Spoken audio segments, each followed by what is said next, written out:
Okay, welcome everybody, and we'll go ahead and get started.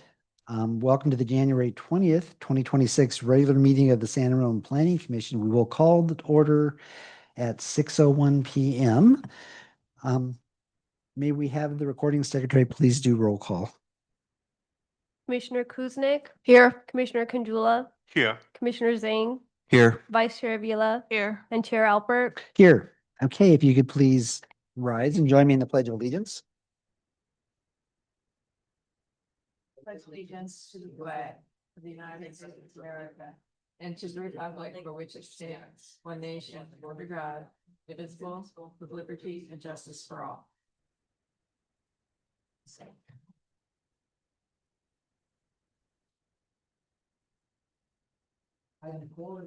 Item 4 is public comment or written communications. At this time, members of the public may address the Planning Commission on any item that is not already included in tonight's agenda. If you would like to speak, please fill out a speaker card at the back of the room and submit it to the recording secretary, and we will not be taking any public comment via Zoom. Do we have any? No written comment on this item, but I do have speaker cards. The first is Greg Carr. Okay, Good evening, Planning Commission. Hi, Greg Carr, San Ramon resident. That's in my way. I have three things I'd like to bring to your attention. First one is, look at the size of the room and the paucity of attendees for a city. What is it, 85, 90,000, whatever the hell it is? That's sad. So through the chair to the camera, if you're watching this, you must have some interest. Come down here because that's where you can speak up, hear, see, and even smell what's going on. Second thing is, over the last couple of weeks, it's come to my attention about several parks. The creativity of developers in my old age never seems to go away, and it always amazes me. Found out in the last couple of weeks, two things. First is, there's a park that was deeded in the development agreement, and I don't know why the city did this, but they did, and the developer signed it, to have the park owned by the city, run by the city. No, that wasn't it. Owned by the developer, run by the developer for the use of the citizens at the developer's expense. First off, I don't have any great love for developers. This is common knowledge for the last 40 years, but I think that's wrong. The city wants to have a park, city pay for the park. Don't put the developer on an ad terminum hook to keep it and have the city residents come in. That troubles me. And that was for a commercial entertainment, let's call it venue. And that isn't what we're supposed to do. Second one is, I think on BR6, and I stand corrected if I have that wrong, where a NPDES required, stormwater retention pond, which is a controlled percolation pond to take runoff from parking lots, streets, which has all kinds of stuff in it, bad stuff, oil to heavy metals, and divert it into that pond so that it is not going to go into stormwater. Well, the developer put that in a park, which is supposed to be edge to edge for use by people. You don't put a percolation pond for stormwater drainage into a park because people shouldn't be, over time, having their dogs or them down in the swale that it takes the stormwater. So I'm quite disheartened by that developer. That's it. I'll talk to you later about 8-1. okay, great. Thank you. Thanks, Greg. Deborah Briggs.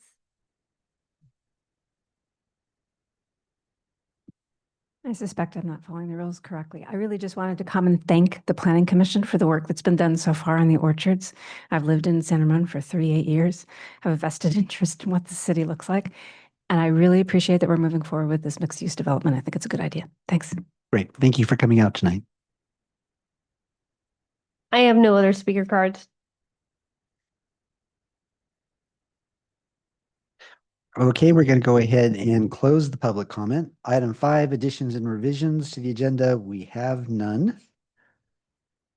Item 6 is our consent calendar. On the consent calendar tonight is item 6.1, the minutes of the Planning Commission from December 16, 2025. Do we have any comments on this item, recording secretary? No public Okay, comment. seeing received. none. Do we have any questions, changes from the commission on the minutes from last meeting? Not, we could entertain a motion. I move that we accept the consent calendar as given to us. I can second that. Okay, go ahead.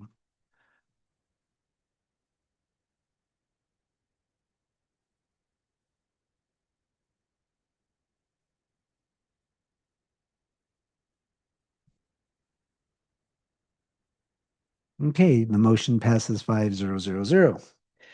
Okay, item 7, continue items after the close of the public hearing. There are none.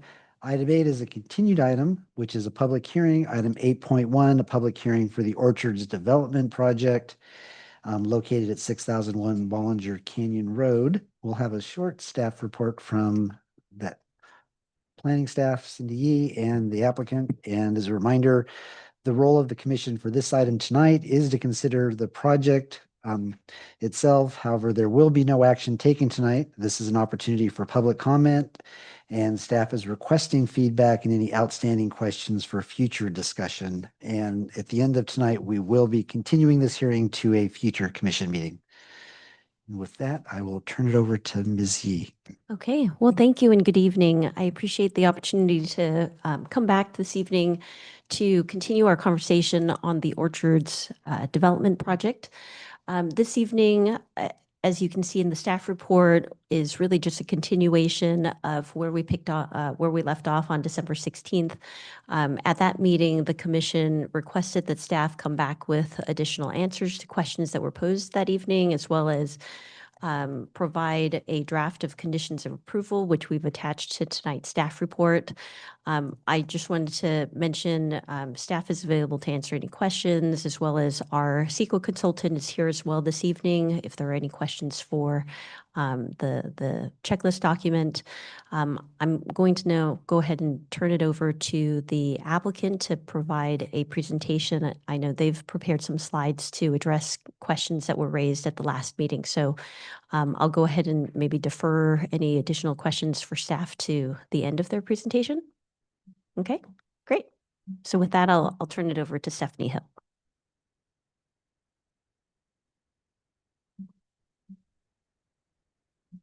Good evening, Chair Alpert and Planning Commissioners. On behalf of Sunset Development, I'm Stephanie Hill. And this evening's presentation focuses on responding to several of the questions and concepts discussed at the December 16th Orchards Planning Commission meeting. Due to the size and scale of the development, we anticipate orchards will be built in multiple phases over approximately 20 years. Certain elements require specific sequencing, such as the extension of sewer and water infrastructure, while others will be influenced by market conditions. Taking these variables into account, this slide illustrates one potential phasing scenario for the full 92-acre site. We would expect that within the first 2 years, we have the initial demolition of the existing buildings on site and preparation for backbone infrastructure improvements. By year 7, we would project that we have the delivery of the neighborhood district, including the associated affordable housing community. The for-sale homes would be delivered over several years, similar to Summerhill City Village development, which is underway. The next phase, we would project to be the development of the mixed-use district, including the roundabout along Sunset Drive, as well as Standard Park. These elements are key interfaces for the district, so we would likely bundle these 3 items together. The Building A1 garage is designed to serve as the central parking structure for the retail core, and delivering the retail in a coordinated manner supports the overall commercial vibrancy for the district. The final phases would be the development of the multifamily buildings. These buildings typically require 2 to 3 years to construct and an additional year to fully lease, making timing and sequencing important to successful occupancy for these buildings. So we would expect that they would come in over time to allow for development and occupancy before additional buildings were developed. And just by way of comparison, we expect Orchards to follow a similar phasing and delivery pattern as City Walk, which was approved in 2020 for approximately 4,500 homes. If we look at the first 6 years of City Walk, all of those homes have not yet been delivered. We have Belmont Village, which has been completed. Heritage Park is currently under construction, which will open this spring. And then Avalon Bay is mobilizing to start construction on a 456 home apartment community at BR3A. Each City Walk sub-phase has required separate city review to confirm consistency with the design guidelines, with supplemental studies such as traffic analyses submitted as needed. And we would expect that there's a similar process for Orchards, given how we've been progressing with the City Walk development. The open space network is designed to connect the districts and provide social gathering nodes throughout the community. The perimeter greenway wraps around Orchards, offering rest areas, gathering nodes, nature play, and public art. At key locations, the greenway expands into heritage oak tree parks that preserve and celebrate existing oak trees that are currently at Chevron Park.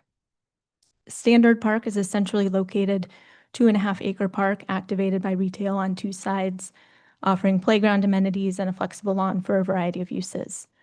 Each district includes its own paseos, parks, or courtyards to support outdoor recreation.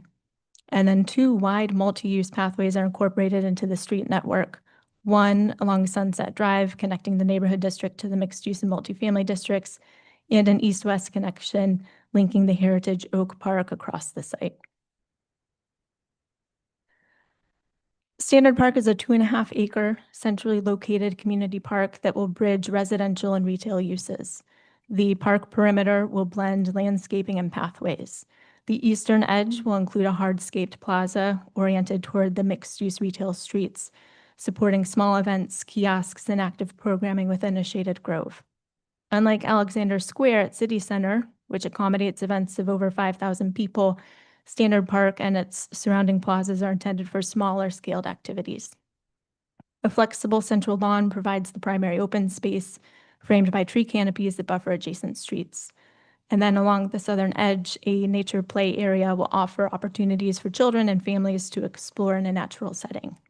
A park-specific development application will be submitted to further define these elements in the future. For reference, the 1.4-acre Heritage Park to the east and part of the City Walk development is scheduled to open this spring. It includes a promenade, children's play area, shaded picnic grove, flexible lawn, and public art. Heritage Park serves as a neighborhood park for nearby residents, offering space to relax, exercise, and connect with neighbors, friends, and family. We expect the larger Standard Park within Orchards to be more of a destination due to the retail adjacency and due to the larger site area. The Perimeter Greenway is a multi-use trail that links neighborhoods and parks while providing rest areas, gathering nodes, play spaces, and art features. Because it interfaces with development frontages, we anticipate it will be built incrementally over time.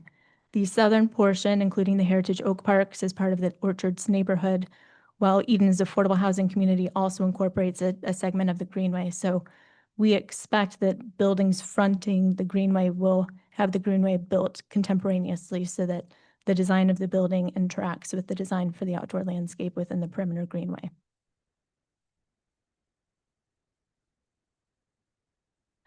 Significant consideration was given to how people move and interact within Orchards. Sidewalks, plazas, parks, and trails are designed to allow residents to move through the site both directly and indirectly, while also creating a variety of gathering spaces throughout the community. And what we've done here is we've highlighted those different areas and emphasized within blue what we see as the pedestrian realm within the 92 acres. Sunset Drive serves as the primary north-south circulation spine connecting Orchards to Bollinger Canyon Road. Its generous width and tree canopy create a multimodal corridor with protected pedestrian crossings and a roundabout for traffic calming. At the northern entry, the street includes a 12-foot sidewalk on the multifamily side and a 12-foot multi-use pathway on the mixed-use side.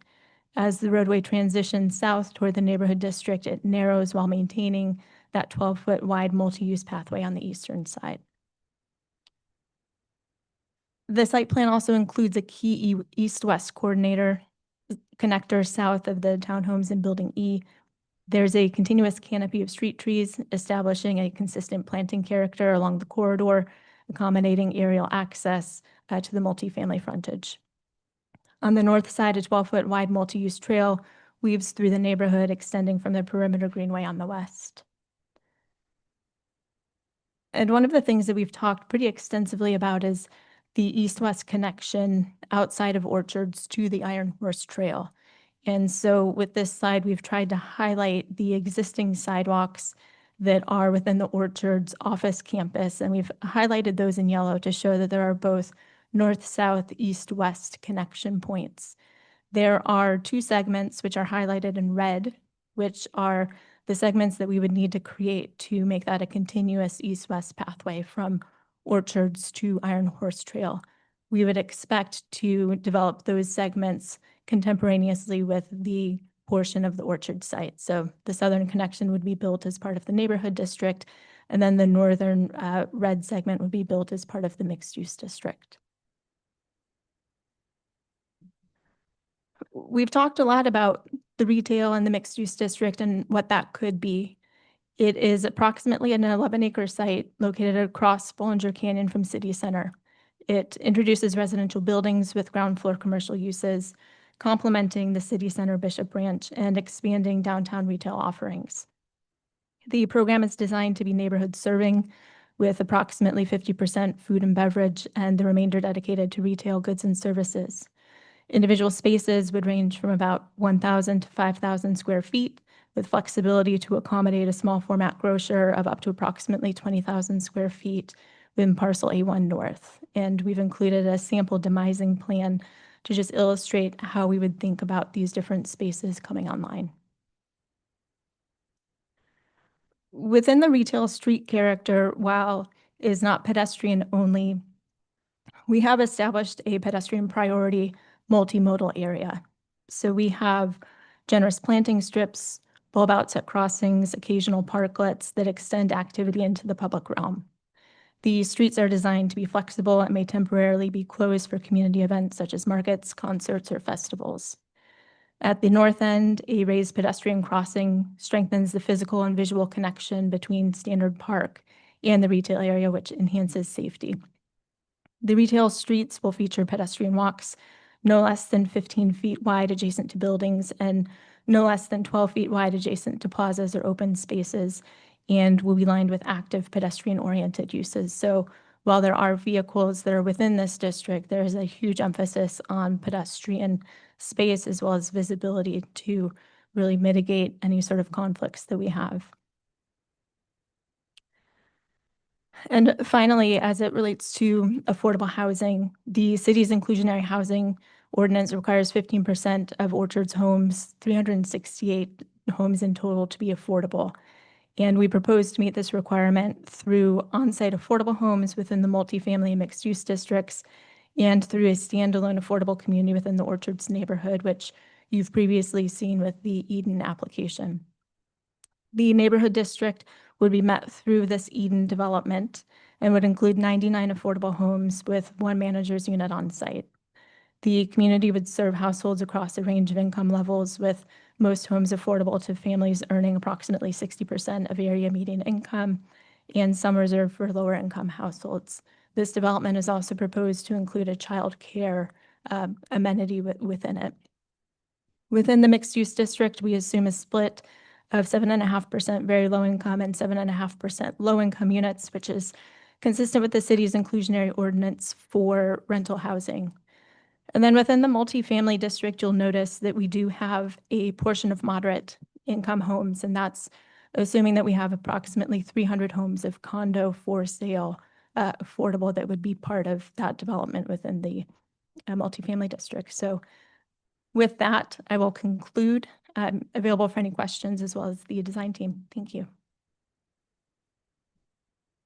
Okay, at this part, we'll see if there are any questions for either staff or for the applicant. And then we'll open public comment, and then after public comment, we'll have a chance to make comments. So try and stick to questions at this point. So I have one quick question. I'm on your slide, perimeter greenway. Doesn't have a number. And just a quick question. I see the walkway, and then it appears to be quite a tall building there. Is that, can you identify? I just didn't know where we were looking on the map for that.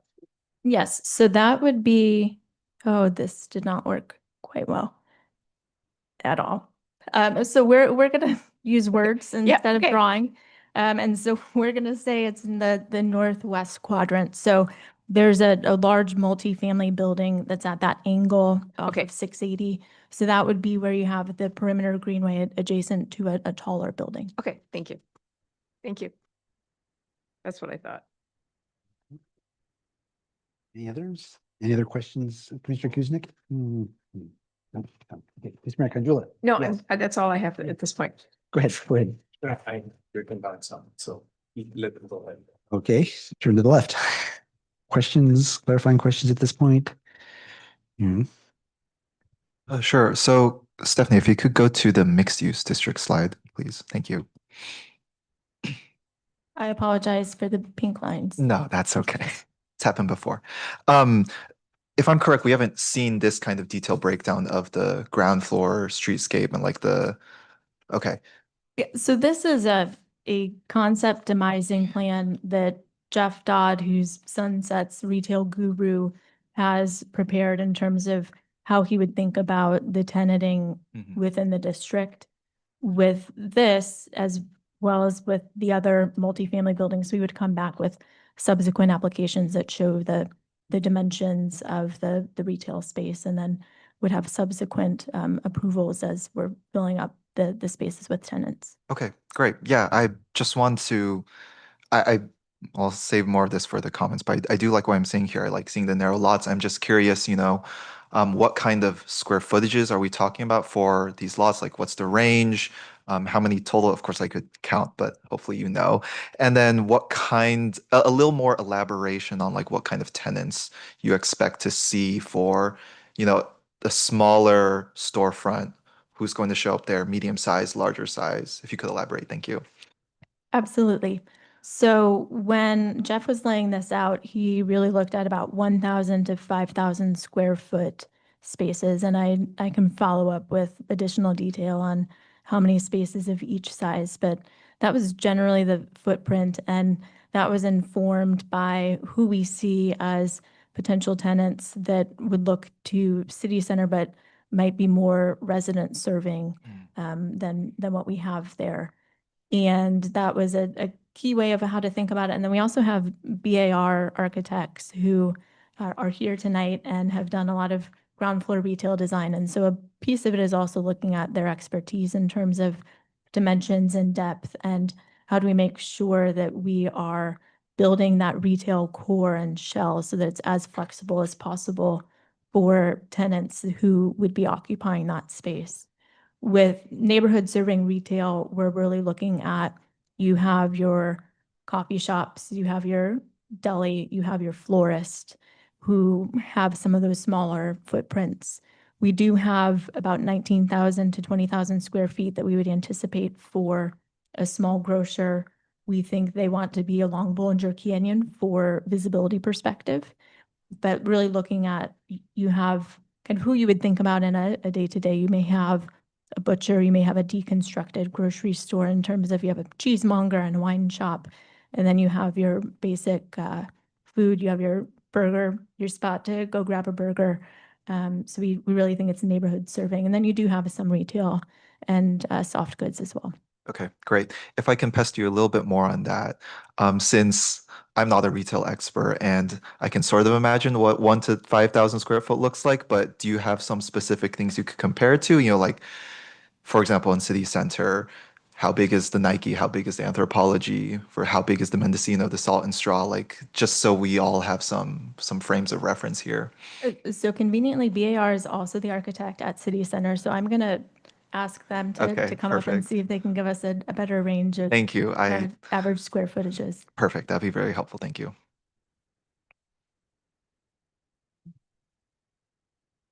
Good evening. My name is Chris Hagelin. I'm with BAR Architects. So I will be winging a little bit. I think a typical Starbucks is around, or Pete's is around 1,500 square feet. Okay. You know, an Anthropologie type store probably is in the 5, 6, 7,000 square feet. So most coffee shop type spaces are in that 1,000 to 2,000 square feet. A restaurant can be anywhere from a couple thousand square feet to 10,000 square feet. So the goal that Jeff had was to really create a broad variety, but I think it's a little more locally focused, surface oriented, not meant to compete with City Center across the street.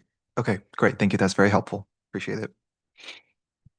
I do have one other question related to the affordable housing. So you mentioned that you said there are approximately 300 units that you're hoping to be condominiums.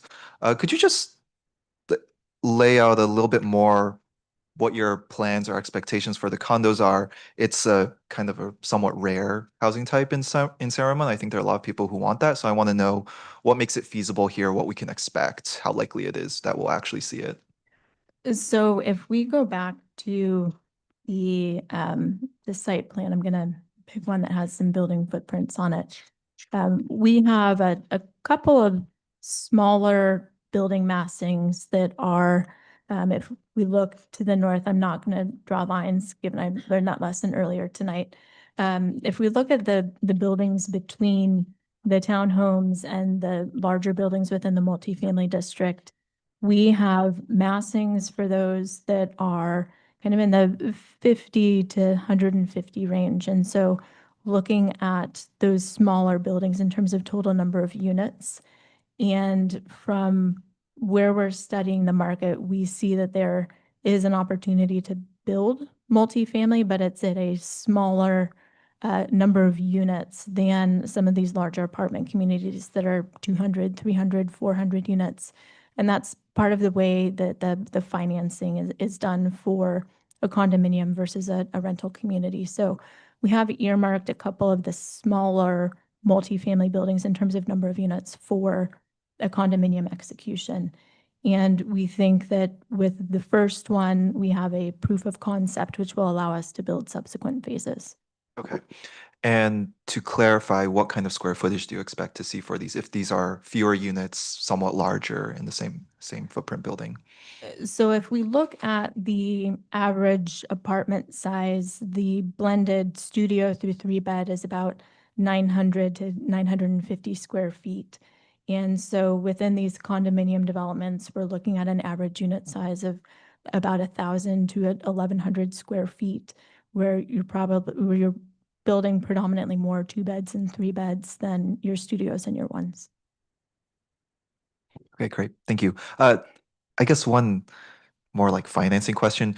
You have mentioned before, or Sunset's mentioned before, it's very difficult to get condos to build. Is there this kind of niche that you're talking about, these somewhat larger units, is that really like the only viable niche that you see in the market today? Like we're not going to see smaller condos than this, for example? Great question. And we have been studying the condo market for, I would say, 2 years, trying to figure out what is the right prototype to start with. And what we believe is that once we have the first community built and it really proof of concept and proof of thesis, it will allow us to build more condominiums and to differentiate that unit size. But we think that initial product is probably a 60-unit building, about 1,000 to 1,100 square feet for your average unit size. So that's our current thesis. We're going to continue honing it, but that is what I would expect. Okay, great. Thank you so much. That's all for me.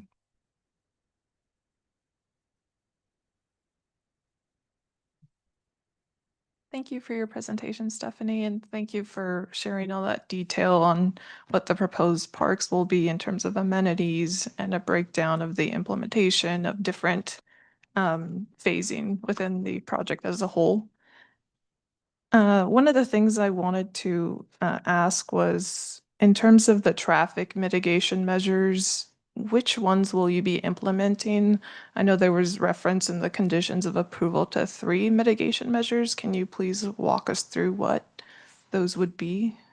So I'm actually going to defer to Andy Kaczynski, not because I don't know what they are, but because I expect that there will be follow-up questions that he will be more suited to answer. Okay, thank you.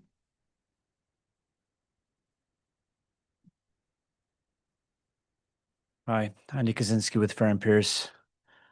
So there are 3 traffic mitigation measures. The first is a simple restriping of the northbound approach of Sunset Drive to Bollinger Canyon Road, which converting one of the lanes, which is currently a through left, to a dedicated left to increase the amount of left-bound capacity, the northbound left capacity on that approach.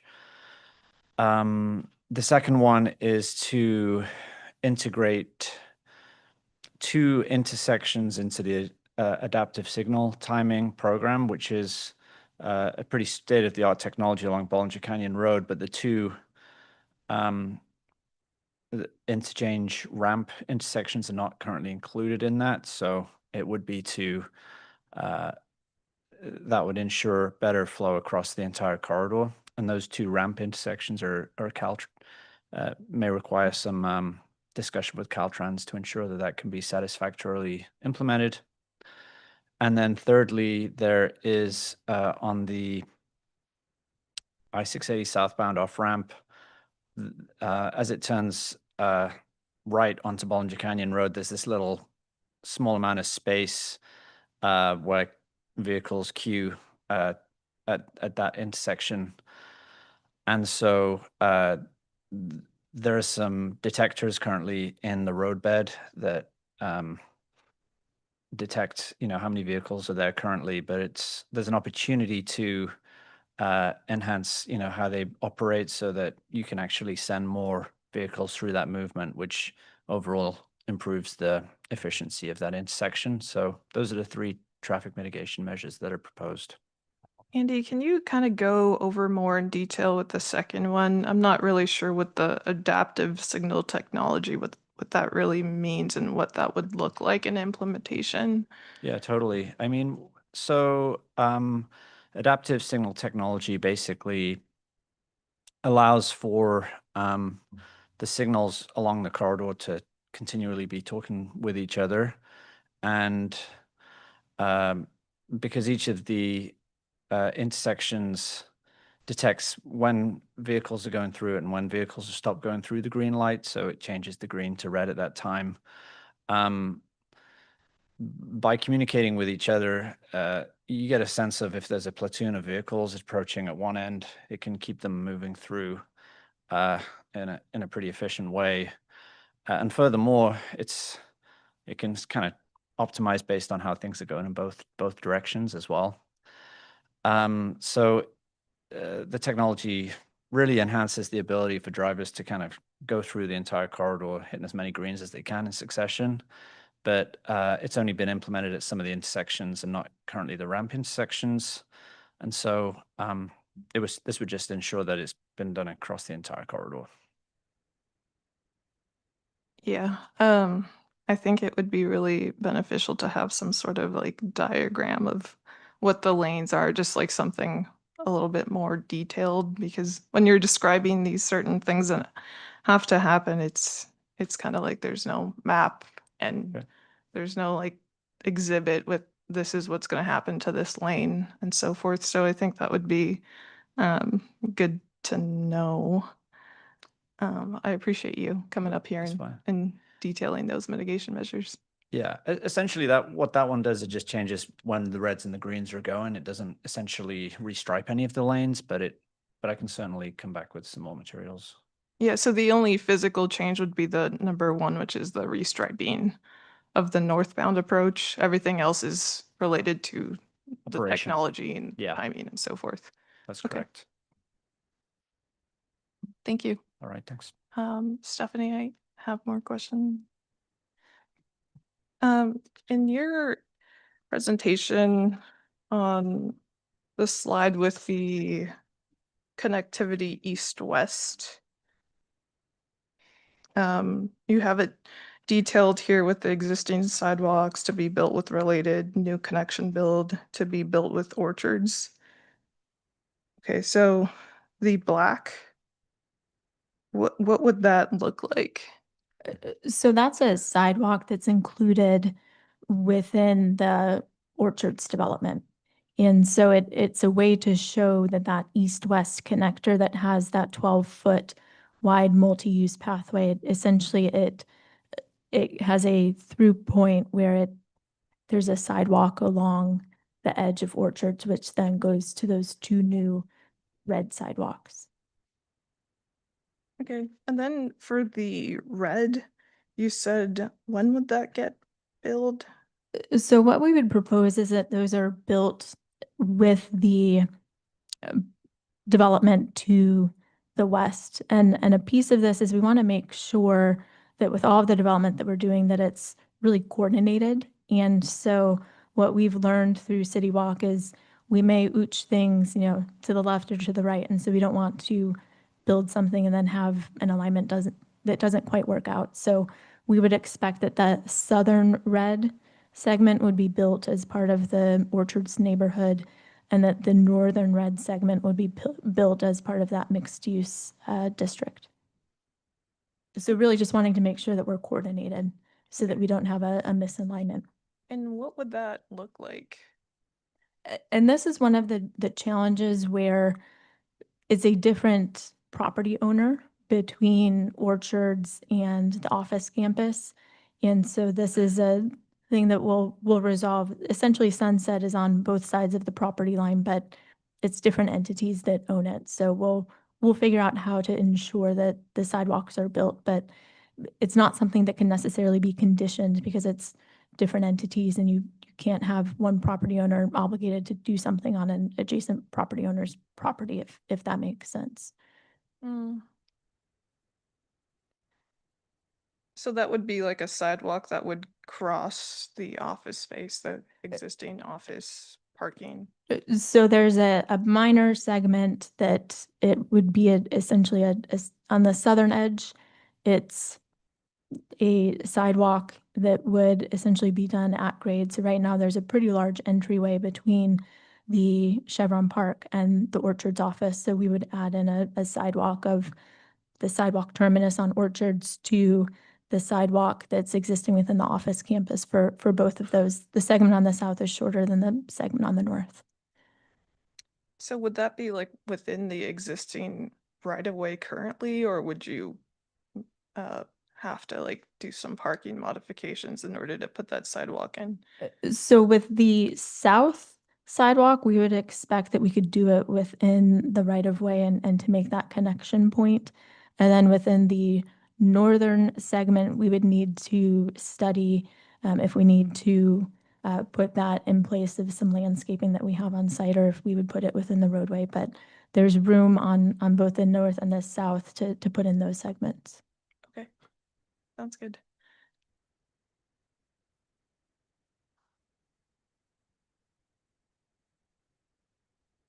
The only other question that I have for you is related to the phase one that was completed on the property. I just want to make sure that there's no soil remediation that's required for the parcel where Eden housing will be. No, we have done a phase one, and then there was subsequent environmental studies that were done as part of the CEQA analysis where everything is clear for the Eden site. Okay, perfect. That's all. Thank you. Mr. Kanjula. Thank you, Chair. Hello, Stephanie. How are you? I'm doing well. How are you? Good, thanks. So, did you mention that Heritage Park would be done this spring? Did I hear Yes. that correctly? Yes, that is correct. We are currently tracking for a March completion date. A lot of that depends on the rainy weather and if we have more rainy weather. So right now we're tracking for a end of March completion date. And the parks, both the parks in total, approximately 3.9 acres for this orchards. So Would that be- within orchards, we have the 2.5 acre standard park. And then we have in total 15 acres of parks and open space. So we have the perimeter greenway, which folds into that. If you add standard park plus heritage park, that would get you to the 3.9, but heritage park is separate from orchards. Okay. And these parks would be dedicated to the city. How is the entrance as well as maintenance and other things that are progressing in future as well? So with the orchards parks, what we had anticipated was that the parks would be privately owned and maintained, but publicly accessible. So essentially popos. Same thing with Heritage, did you say? Yes, so that's the same way that the parks are structured within City Walk, where Sunset owns and maintains the parks, but they are publicly accessible. And just for the clarification, the streets itself. So within orchards, the streets would be private, similar to the roadways within City Village or within the for sale communities that are being developed. So privately owned, privately maintained. Okay. So, was there a question? Oh, okay. So we talked about the mixed use and various different spaces, commercial spaces that were deemed. So some of the verbiage within the presentation, or not this presentation, but the deck itself, they say, as the development agreement goes on, there were some points that even Commissioner Kuznick was pointing towards that were left for decisions or getting more concrete later, such as commercially reasonable efforts and as pertinent by the time, things like that. When we are looking at the approval of this DA, would that be something solidified, more solidified, or would that be done at a later time by the city staff and in conjunction with the city staff and you guys?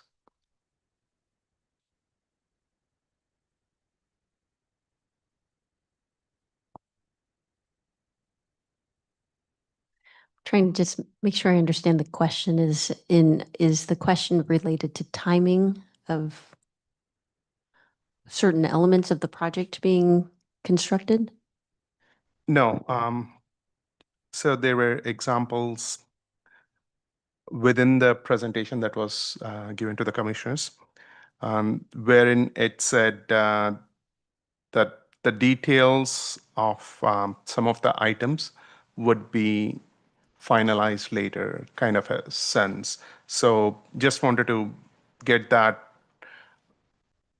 sorted out. Would those things be finalized by the city staff and by the developer at a later point in time once the DA is approved? Is your question referencing just the retail area?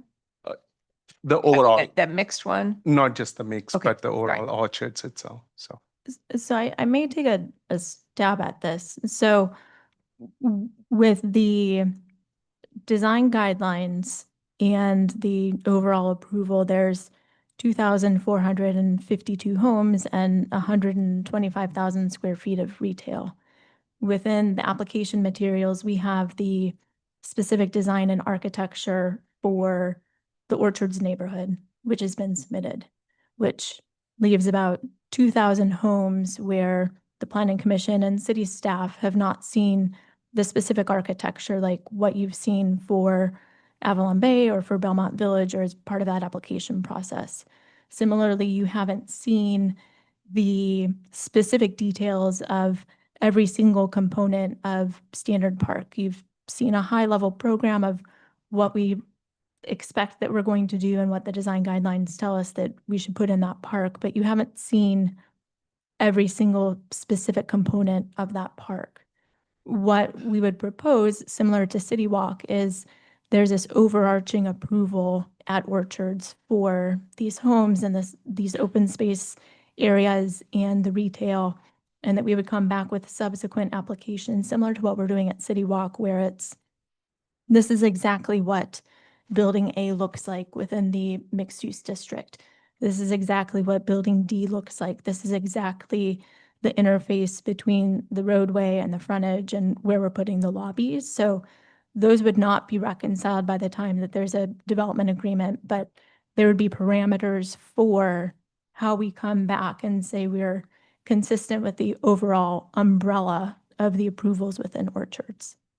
Was that your question? Yes, that makes sense. And I think even Cindy, in meetings with the city staff, they have mentioned that you guys will be deciding. And for example, the parks, it has to go through the Parks and Rec Commission to go through and finalize the individual components of it. Okay. With that, I give it back to the chair. Thank you. Okay, thank you. I think somebody had a follow-up Oh, question. did you have a follow-up question, Community Avila?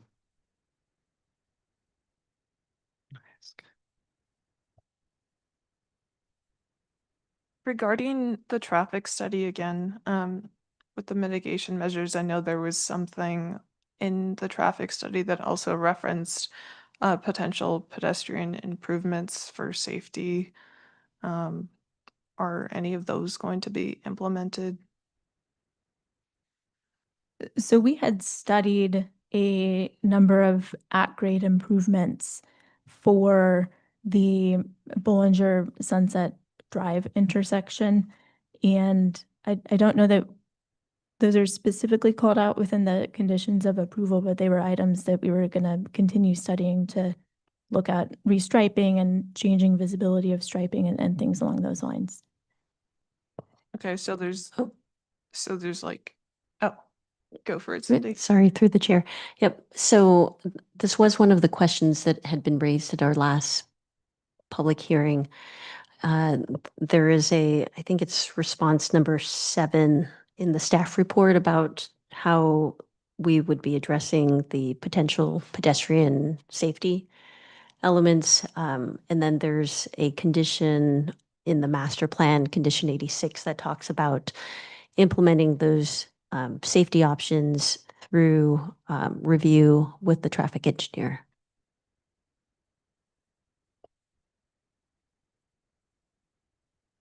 Thank you. Okay. I did have a question on the phasing scenario chart that talked about the years 0 through 20. So somewhere in the first 2 years, we'll see all the buildings gone and the grading done. And then we'll start working at the far south part of the project with building. And you shared before, but just to remind us, what is the sunset vision for what will happen with all that dirt between where the orchards are being, where the neighbors being built and Bollinger Canyon? So as part of our demolition plan, we anticipate taking down all of the existing buildings on site. We would keep the surface parking lots, which are along the northern boundary, and keep the existing landscaping along Bollinger Canyon, keep the canopy trees that are existing, partly from an aesthetic perspective so that everyone doesn't see a 92-acre construction site for the next 20 years. But also it allows us to do temporary activation. So we can have pop-up type of events or longer term events within those surface parking lots while we have construction happening in the back half of the site. For areas where we've taken down the buildings, what we would propose to do is to hydro seed, which is essentially a fancy way of saying we'd put some grass down from a stormwater perspective. Very similar to the aesthetic of if you're along Bollinger Canyon and Camino Ramon, there are large grassy areas, which essentially is a interim stormwater mitigation where you plant some grass there until you're able to develop. Great, thank you, thank you. Oh, okay. I think I had a couple of questions for staff. The first one, this is our chance for questions. Could you expand on, we have potentially two sets of conditions of approval to look at tonight, one for a master plan and one for the neighborhoods district. Could you just, for the benefit of us to keep ourselves grounded in our mind, explain the difference between the two and why are there two and how do they work together in this overall project? Yeah, great question. So you have two exhibits that are attached to your staff report this evening. The way that we've approached these conditions, because of the types of applications that have been filed, is dividing conditions related to the master plan for orchards in one set of Exhibit A conditions, and then a separate exhibit would be specific to the entitlement requests that's been made for the neighborhoods district. So the way to think about this is that the master plan creates the framework of how each of the three districts is going to be laid out, the roadway pattern, the land uses within each of the districts, generally how many units are going to be within each district. And so that creates the framework of timing and expectations of how a 2,400, 2,500 unit development is going to be developed over time. And we've built into those master plan conditions a point in time where specific conditions will then have to be met. So whether that's during the neighborhood construction or during demolition or site development, and it creates conditions that whether we start with neighborhoods districts or we move on to mixed use and multifamily, all of those conditions will continue to be evaluated through each development of those districts.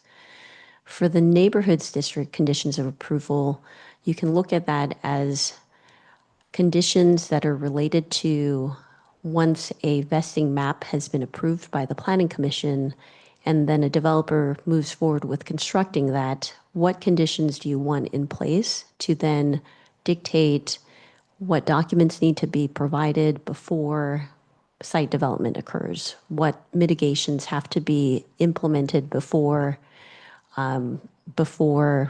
occupancy of units? So there are the specific details that would allow for a developer to then turn around with that map and then go forward with constructing units.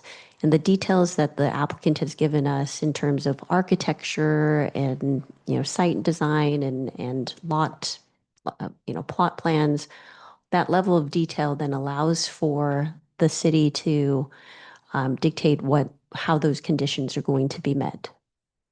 Great, thank you. So then is it accurate to say somewhere around year 12 or before 12, we'll be looking at the mixed use district, the roundabout and the standard park, similar to the way we're looking at detail in the neighborhoods part of it?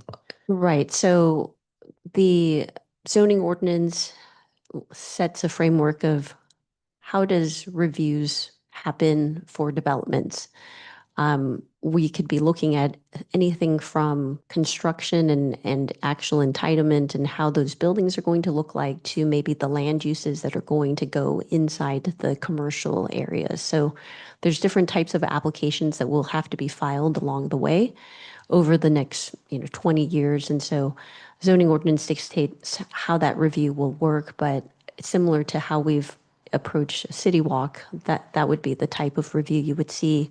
For buildings that haven't been designed now, we only have a footprint of where they're going to be located. You'll see those entitlements in the future. Okay. So if you're most interested in the multifamily district, set your calendar for 2043 or so. Okay, got it. And then traffic mitigations, there were three that we called out. One was restriping. That one feels totally contained within Sunset's property, but the other two, are adjusting signals, either are completely city controlled or city/Caltrans. To set expectations, the changes that involve the city, um, who and how does that part of the mitigation work? S- Within the neighborhoods district, the condition that discusses 3 traffic mitigation measures that are identified in the traffic operations memo, that's timed to prior to building occupancy. So before that first occupancy is granted within the neighborhoods district. So it's really that very first unit out of the 2,500 units. Before that occupancy of that unit, the applicant will work with the city, our traffic engineer, and coordinate adaptive timing, striping, the work that needs to happen, potentially on the roadway for those signal detectors, things like that. But that coordination happens as part of the continuous monitoring of the conditions of approval. And then when we get to a point where we're somewhere between demolition and issuance of even the building permit, we're going to have a conversation with the applicant about making those mitigations, implementing those mitigations. Okay, is it true then that the city could, if the city feels it's valid to implement changes at Bollinger and 680, there's nothing precluding them from taking that on at any time. But by the conditions, it kind of puts a no later than, That's is that right. Okay. That's it for my questions. Do we have any more questions before we open? Thank you. Actually, I have 2. So as we are going through this phasing, and you mentioned that you want to keep the northern parking lots accessible and the landscaping, where do you anticipate, or where might you anticipate the construction fencing going? That's a great question. So we would expect that of the neighborhood district, that it similarly is somewhat subphased, where all of the homes within the neighborhood district will not be under construction at the same time. Mhm. So we would expect that that fence line is going to move over time depending on which type of home is built first. And it may be that the townhomes are built first, or it may be that the courts are built first, and it might be the east side or the west side. I'm not quite sure, but I would expect that the fence line is going to move, and that fence line is going to contain construction activity. And anything that is not actively under construction, so we talked about the hydro-seeded area, our intention is that that is open and that we don't have everything that's behind a fence. So we'll try to keep as much of it as open as possible, but also want to maintain safety and make sure that we don't have any potential issues with the construction interface.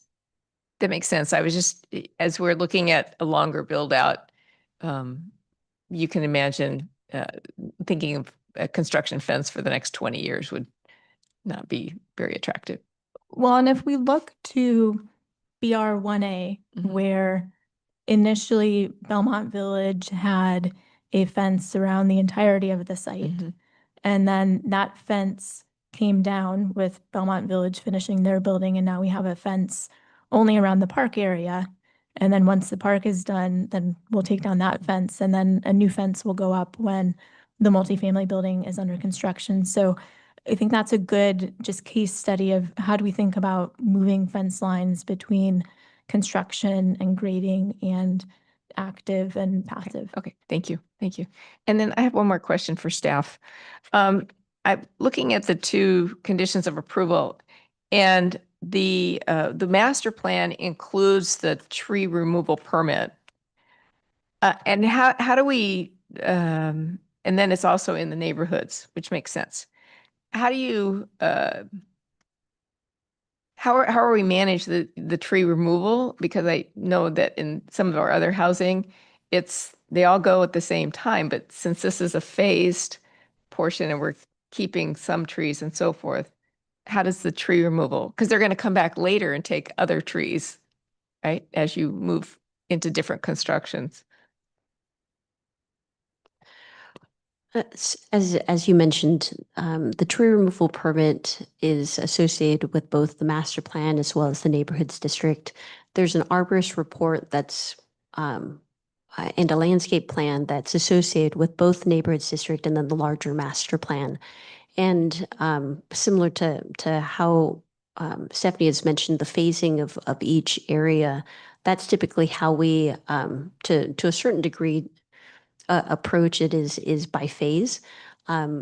Some of that's dictated by the demolition plan that the applicant comes up with. Sometimes it makes more sense that maybe all of the trees associated with neighborhood district is included in that first phase. Maybe it's those trees plus then maybe some of the perimeter, work that's happening along the edges that may not necessarily be neighborhood specific, but part of the larger master plan. I don't know if Stephanie has anything else to add to that. I don't. We're going to try to maintain the trees that make sense to maintain from a curb appeal perspective. And a lot of this will be driven by which home is the first home that's built and how do we sequence through all of the work. But the permit would stay in effect for when it was necessary as it went on to a different phase. That's right. Okay, thank you. And thank you. So as a follow-up, so that means regarding the fencing and stuff, that means all through the project, the Heritage Park will be accessible? So Heritage Park, it is across the street. We'll have that open March or April. I don't want to commit right now to a ribbon cutting ceremony, but it will be happening this spring. That park will be open. It's part of City Walk. Belmont Village residents can use it. Anyone on the Iron Horse Trail, everyone in the community can use Heritage Park. It will not be impacted as part of the construction of orchards. Thank you. And one question for the city staff. This is on 8B, which is the Exhibit A. So packet page 18. So we discussed about the basic services like police, emergency services like police and fire. Many of them have been decided to have it at 750th residential unit. Is that something that we can take a look and pull that? I know we'll be working on it right from the beginning, but would that need to wait till 950th residential unit, or can that be pulled forward? Is that something at a discretion, or do we have a guidance over that? The concept of the 950th permit was something that through coordination with police chief was identified as the probably the appropriate trigger for when we evaluate, an agreement for related to police services. It's tied to essentially a third of the way into the development, similar to how we approached it for City Walk. When you look at the City Walk master plan conditions of approval, you'll see that same condition, but then tied to when that 33% of the way in is for City Walk's 4,500 units. So it was structured in the same way and the same approach that we're taking. Thank you. Okay, one more question. Ponging questions over here. Thanks, Stephanie. My last question, sorry, hopefully last, I probably said that like 3 times now, is regarding the improvements that, like for instance, the perimeter greenway and the standard park.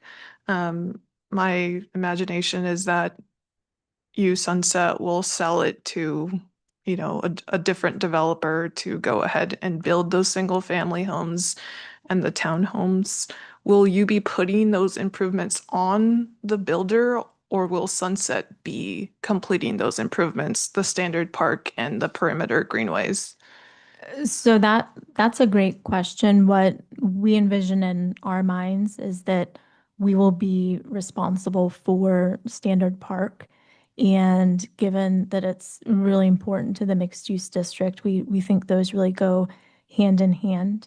As it relates to the perimeter greenway, with the plans that have been submitted for the neighborhood district, we have the design level detail of how that perimeter greenway looks and feels and the tree plantings. And so that has been thought through to an extent. And then if we look at Eden Housing, which similarly has frontage along the perimeter greenway, we're heavily involved with them on how we're thinking about the landscaping. So all of that, while I don't know if if Sunset's developing it or a different developer is developing it, Sunset will have a purview over the entirety of how the perimeter greenway is designed and developed and ultimately maintained. You know, if it were, you know, perfect for you, would you see that perimeter greenway being developed as like the per phase, like the townhomes? Okay, that perimeter greenway is built after, like prior to occupancy of the townhomes, or is it after? What would the timing look like? So one of the things that we are constantly thinking about is what is the right timing to put those improvements in. So if they're put in too soon, you run the risk of them being damaged as part of construction. Or if you put them in too soon and then you modify your design a little bit, the interface isn't quite right. And so we would expect that they are contemporaneous, where the design of the adjacent residential coincides with the design of the landscaping. Typically with the development, the landscaping improvements come in at the tail end as you're looking at occupancies. So we would think that it's within the basket of a development and that it's coming at the tail end. Now, there are some benefits if it goes in sooner. You can have your trees growing longer, and there are different perspectives on that, but we would think that they're going to go hand in hand with each other. And I think I touched on this before, but does Sunset envision like 2 or 3 builders building out the neighborhood district, or is that up in the air? As I mentioned to Commissioner Kuznick, we have a lot of options, and I can't say specifically if the townhomes go first or if the courts go first or if it's the middle that goes first, the east or the west. And so a lot of that will be dialogue with a developer or a consortium of developers, or it maybe one person takes the townhomes and one person takes the court. So we're still working through that piece. Okay, thank you, Stephanie. That kind of leads me to then follow up with staff then. I know there were quite a bit of conditions, and I think there's one condition talking about the phasing of when the perimeter greenway would come in and so forth. So is there something in the conditions for the neighborhood district that specifies like prior to occupancy, or what Stephanie said is at the tail end of occupancy, like that those improvements would have to be in place to like the Is that perimeter related greenway? per perimeter greenway. Let me take a look through the conditions. There are a good amount of them. I'm just going to just double check if there's timing associated with that. I'll get back to you before the end. And I'm assuming that there's also a condition in there about the standard park coming in with the mixed use district.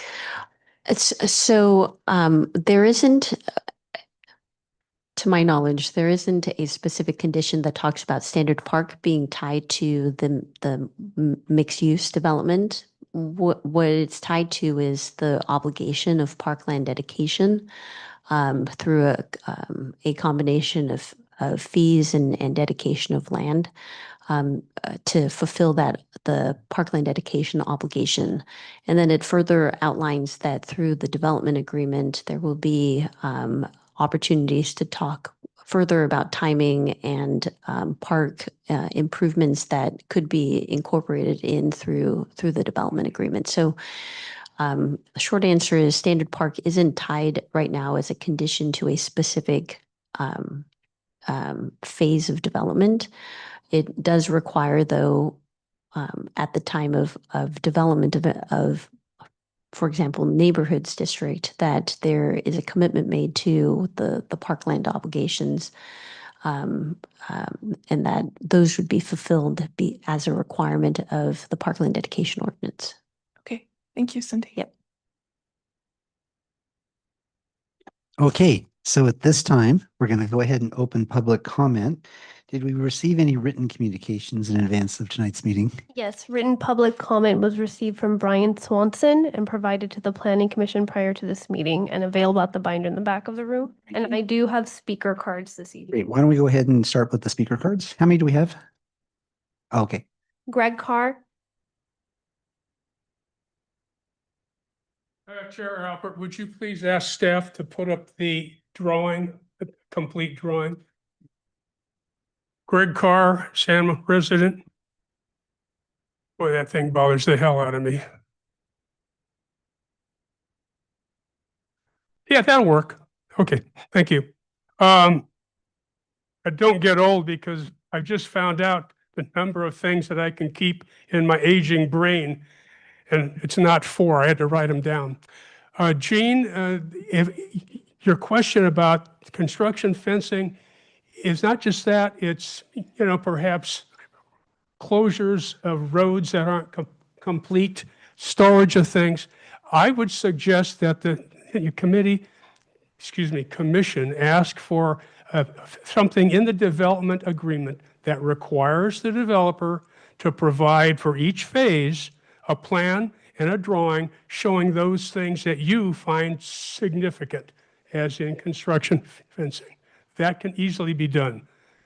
I don't see any stormwater runoff retention structures. I would ask this: is there any need to have them for this project? If yes, where do they plan to retain the stormwater from this significant horizontal runoff area? Schools, even though I don't expect that to be a part of their concern, it's our concern, especially yours and Joyce's. And what I would ask is to have somebody tell us how 2,452 housing units, the number of students planned,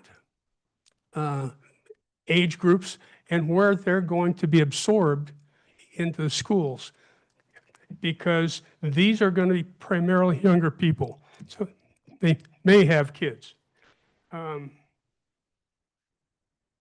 Oh yeah, on the perimeter, south side, north side, and the east side are these long green areas, linear areas, most of which have, paths and things. On the south, east side, and the north, is it possible to get a plan to have pullouts? And by pullouts, I mean along the path, you expand it out and you put, perhaps benches, chairs, places where people can stop, talk, sit if they're old and have a dog. Okay, I think that would add value to those areas instead of just a bunch of trees, a bunch of weeds, and some path. Okay, that's it. Thank you. Thanks, Greg.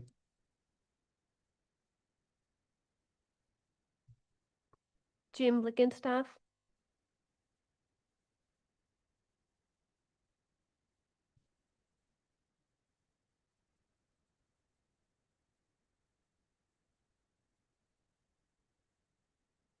Evening, Gary and commissioners.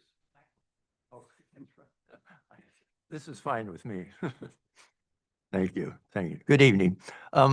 Very quickly, I'm going to just go over some things you might have heard before. One of my favorite subjects, and it's kind of a theme with me, is parks. Dedicated acreage to parks, or more specifically, the lack of it. I appreciate landscaping as a buffer. That's very important. And it can kind of take the jarring effect of 7-story buildings, 6, whatever, away in terms of buffering that. So I appreciate some space for landscaping, and to the extent that's green, that's great, but it's not a park. The 2.5 acres sounds like it'll be a standard park, which is appropriate. If you had, what, 1,000 people moving in or something, because I think the general plan requires 6.5 acres per 1,000 people. 4 of that is a neighborhood. So do rough math here.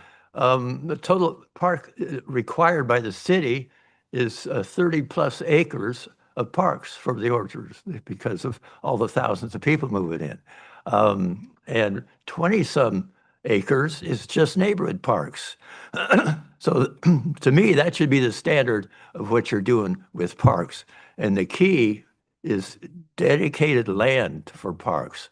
Fees is like almost an afterthought. And in my experience, I haven't seen fees really produce park acreage significantly.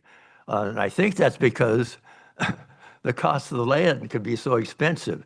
What you want to do is get dedicated acreage for parks, lower the fees, and get that while you're negotiating with a developer to make his project more attractive. It works for them because there'll be more appeal to the houses if there's parks that are available according to the standards of the general plan.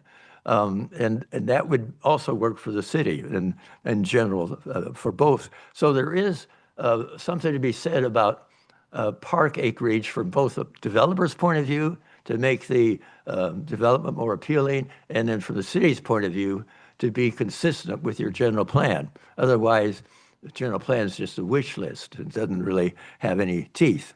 And excuse me, with housing these days, the backyard and front yard is disappearing. And, and that converts to the need for green space in that area somewhere. And it's going to be more valuable than ever because the old days of Greg and me buying a house and you had a front and backyard you could speak about are kind of gone, at least in this area.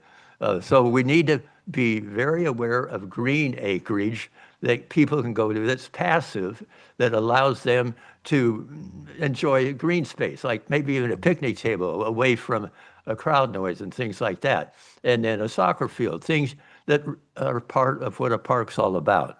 So the thing I would ask the city to do is change the routine that's going on in the city, where we just reduce the amount of parks they need, and we get a fee, and then it doesn't really convert to a neighborhood or a community park to speak of in general. And do a study to get specifics of, if you're going to abide by the general plan, what will be required. It's going to get kind of expensive, but it's real. And unless you want to change the general plan to 2 acres per 1,000 people, that would indicate, we're just becoming a big city. I think we can do better than that.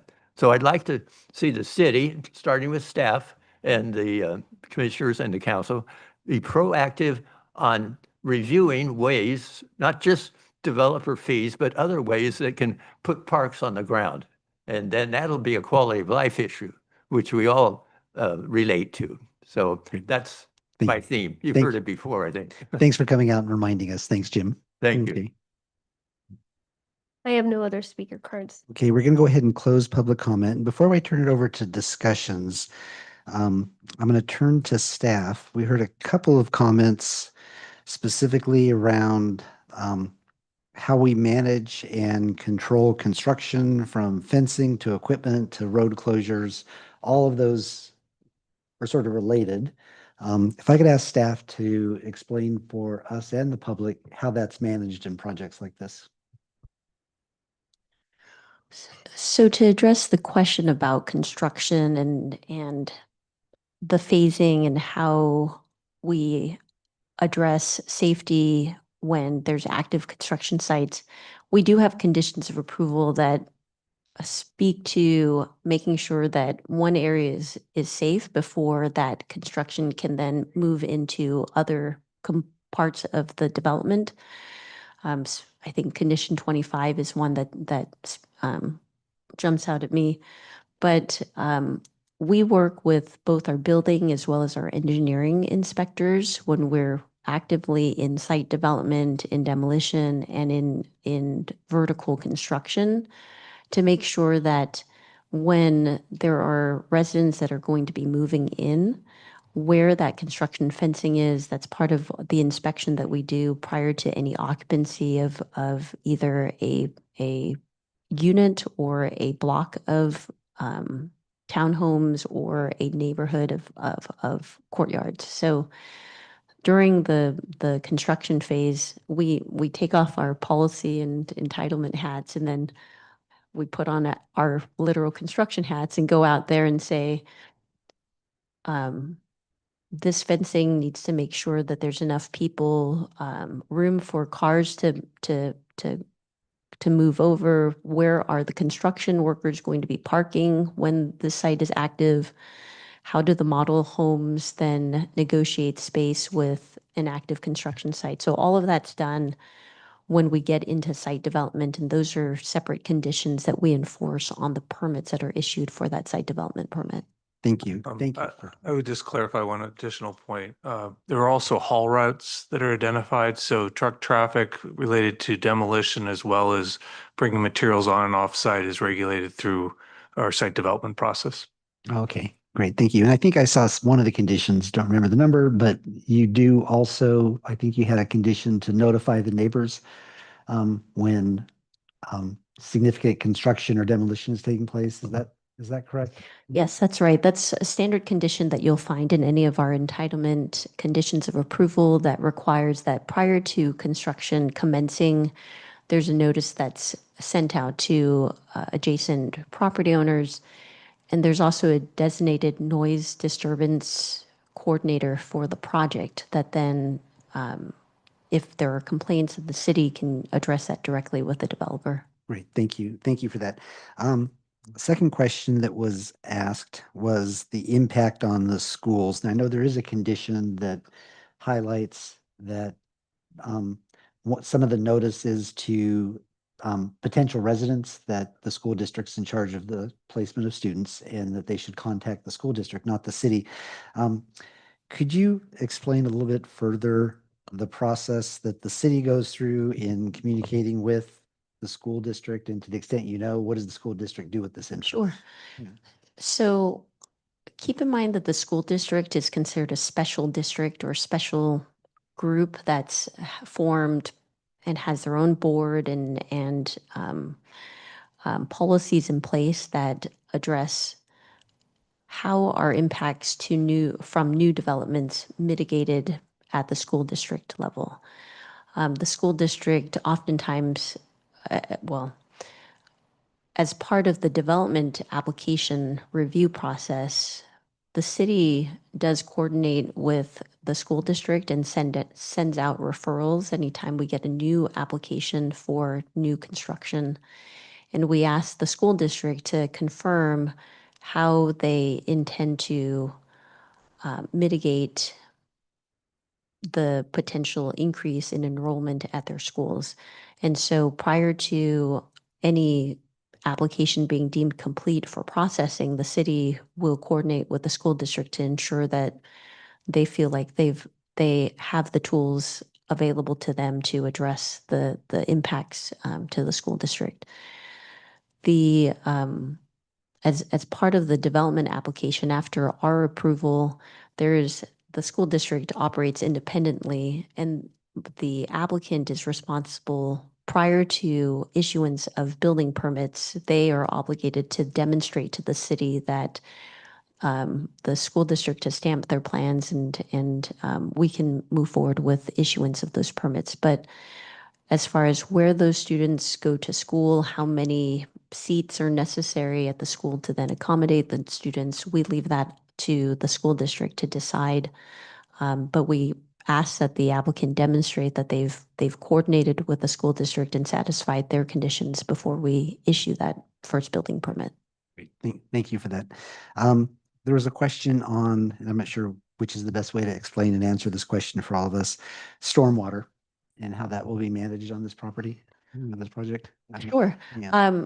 So stormwater control plan, there's a plan that identifies where the location of that stormwater is going to be treated, but there's also a report that talks about how large those stormwater control ponds have to be in order to capture the runoff, that's obligated of the project.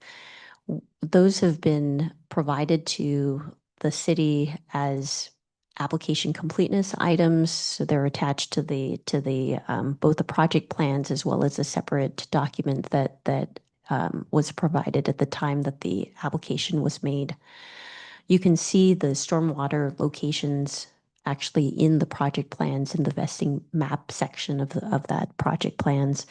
But those are then rechecked at the time the final map is approved and prior to site development to just make sure that between the time that the Planning Commission has granted their approval to the time that they actually go into construction, that we ensure that those calculations continue to remain, accurate and then implemented through site development. Great. Thank you. And then the last question that came up from public comment that I think Sunset might want to address are the amenities in the boundary pathway, benches, seats, shade, all of those things that were the perimeter walkway. Thank you for the opportunity. Yes, we do have seating and different pop-outs along the perimeter greenway. We have 4 Heritage Oak Parks, which expand the depth of the perimeter greenway and have seating and play amenities. And so there are opportunities and moments where there's seating and play and different ways to experience the pathway aside from just being on a pathway with landscaping on both sides. Great. Thank you for that. Okay.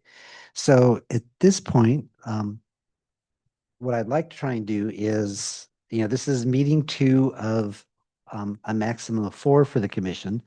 So after tonight, what I'd like to be sure that we've identified any areas that we require further clarification, further information, further think time. That's one objective for tonight. So make sure that we give staff and the applicant clear direction, what we'll need to know more about so that by no later than meeting 4, we're ready to make a decision. And then the second part of what we'll do tonight is review the draft conditions of approval, identify any changes, gaps, missing items that we feel are appropriate and discuss with staff tonight so that when we see the project again, we'll feel like we're continuing to move forward with this. So what I thought we could do to break it up is, first of all, try to capture any additional information or areas that are not clear that we think we might need more of. And I know we've heard a couple that I saw both the applicant and staff taking notes on just through our questioning process. But this time I'd like to try and really focus on, are there any other areas that we really think we need to gain a better understanding?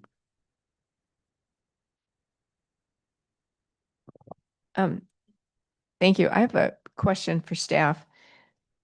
In this issue of private streets, and because in this large development, there's going to be the neighborhood development, the multifamily, and then the mixed use, how are we working on sort of unifying who and when, what street belongs to which responsible entity?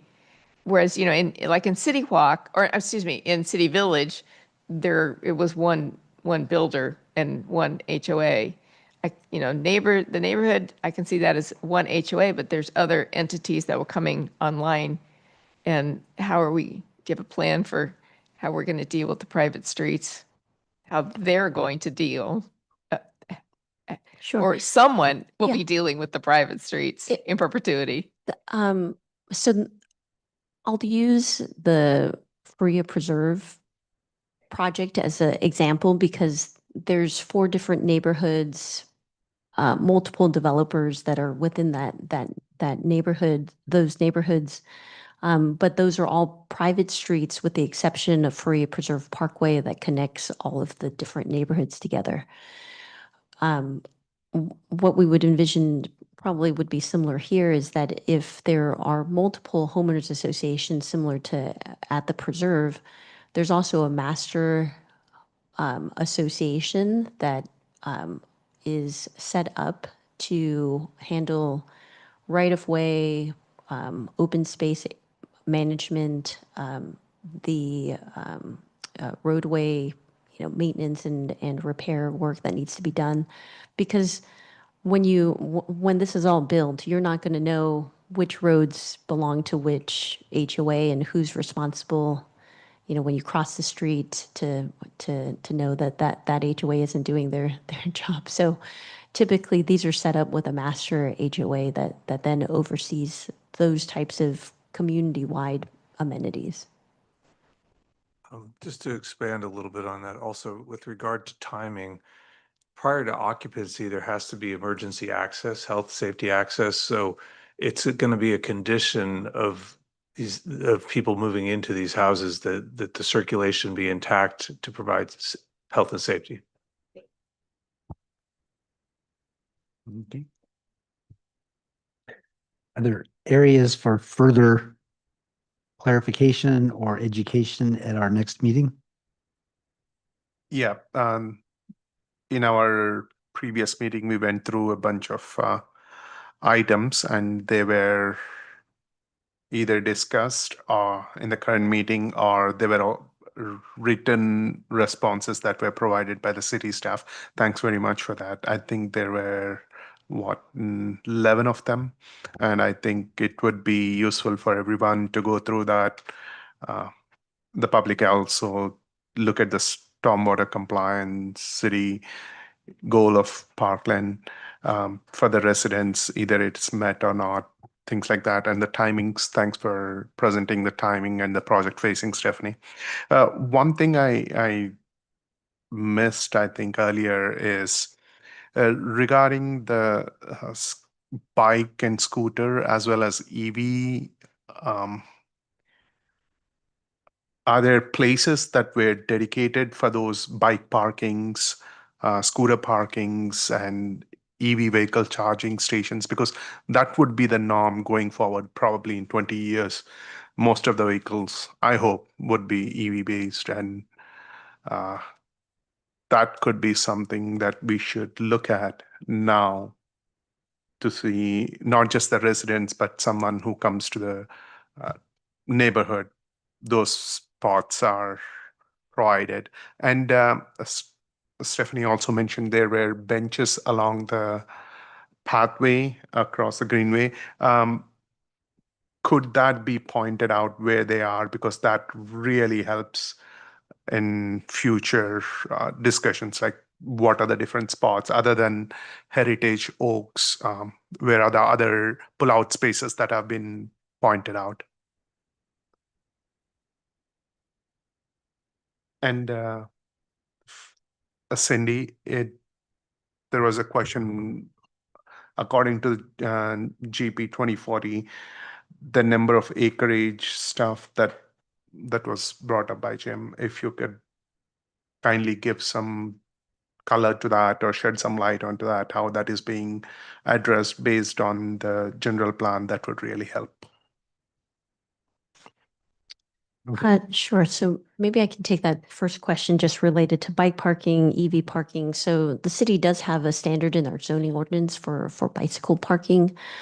So any project would be that's entitled would be required to follow those bike parking standards.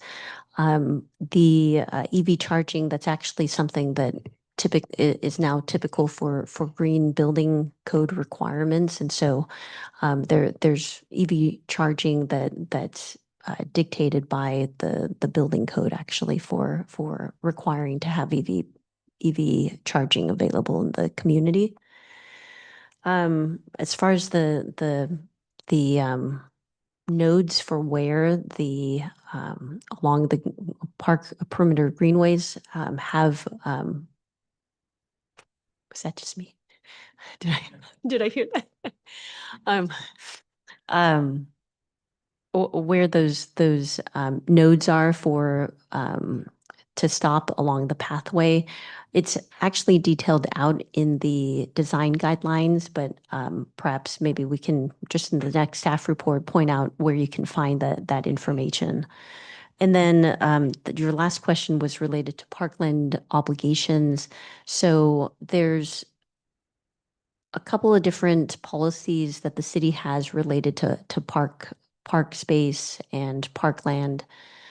Parkland dedication ordinance that we refer to quite often, and you'll see references in the conditions of approval related to parkland dedication, is the city's expectation that any new development is going to increase, or new residential development is going to increase the demand for park space. And so there's a formula that calculates based on the type of unit that's constructed, how much park acreage is associated with each new unit that's constructed. And so that then formula creates a number of parkland that's obligated for each development based on the size of that project. That's the obligation of any project is required to meet the parkland requirements. And so that's a dedication of essentially either raw land that then the city can put a park on that space, or a combination of parkland or maybe improvements plus the park, or it could be perhaps fees that are associated with that development. And over the last year, we've seen a number of different ways that parkland dedication gets fulfilled in other projects, right? Some projects might be right next to a park. It doesn't make more sense to require another park next door, to an existing park. So those are things that the Parks Commission, through their master plan, creates a long-term vision of where future parks are going to go. And that's typically the plan that the city follows for where future parkland should be going.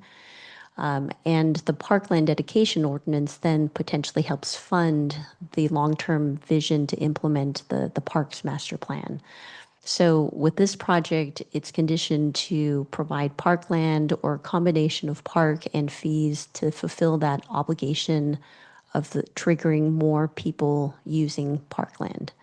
The second policy is related to the city's general plan, where the city has a goal that at general plan build out that we have X amount of parkland per thousand residents. And that's an aspirational goal that with any new development, the city is considering where we can get more park space so that when we are fully built out, there's an abundance of park. It's not just the minimum, but beyond just what the parkland dedication ordinance identifies for as far as impact. So the policy itself and how we demonstrate we're getting as close to the 6.5 acres per thousand, that's detailed out in the parks element of the general plan. And it does have future park sites that are in that plan that show where future parks are going to be included to get us closer to that 6.5 acres.